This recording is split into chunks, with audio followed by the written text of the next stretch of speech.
कक्षा 10th भौतिक विज्ञान विद्युत प्रतिरोध।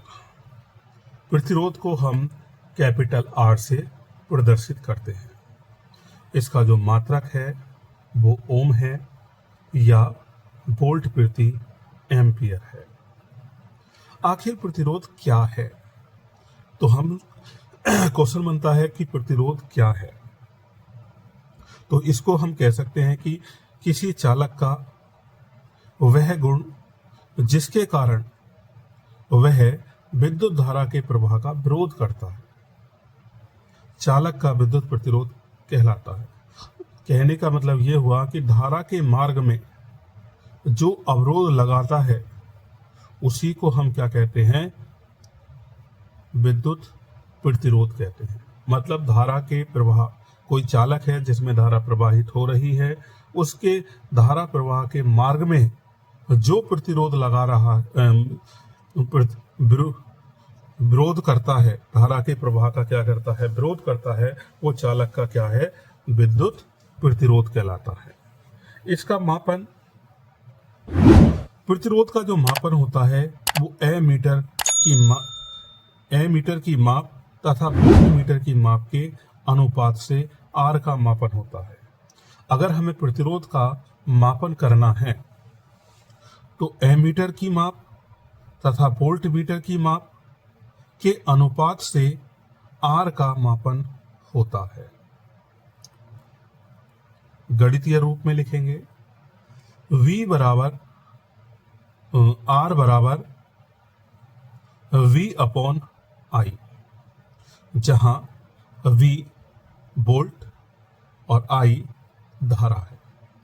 अब इस R बराबर V अपॉन I के माध्यम से हम परिभाषा देखेंगे कि यदि किसी चालक की भौतिक अवस्थाएं अपरिवर्तित रहें, भौतिक अवस्थाएं जैसे ताप, दाब, इनमें कोई परिवर्तन ना हो, अपरिवर्तित रहें, तो चालक में जो बहने वाली धारा वो चालक के सिरों पर लगाए गए विभवांतर के अनुक्रमानुपाती होती है। तो कह सकते हैं कि यदि किसी चालक की भौतिक अवस्था ताप, दाब परिवर्तित रहें तो चालक में बहने वाली धारा चालक के सिरों के बीच विभवांतर के अनुक्रमानुपाती होती है। इस प्रतिरोध को कैसे क्रम में जोड़ा जाता है? प्रतिरोधों को हम दो तरीके से जोड़ सकते हैं, श्रेणी क्रम तथा समांतर क्रम। प्रतिरोधों को श्रेणी व समांतर क्रम में जोड़ा जाता है। इसका जो प्रतीक है उसको सिंबल में बनाते हैं कि श्रेणी क्रम R1, R2, R3, ये श्रेणी क्रम का प्रतीक है और ये R1, R2, R3 ये समांतर क्रम का प्रतीक है। हम करते क्या हैं इसमें कि इसमें अगर हमारे पास रेजिस्टेंस है R1 तो इसके दो टर्मिनल होते हैं, ये पहला और ये दूसरा।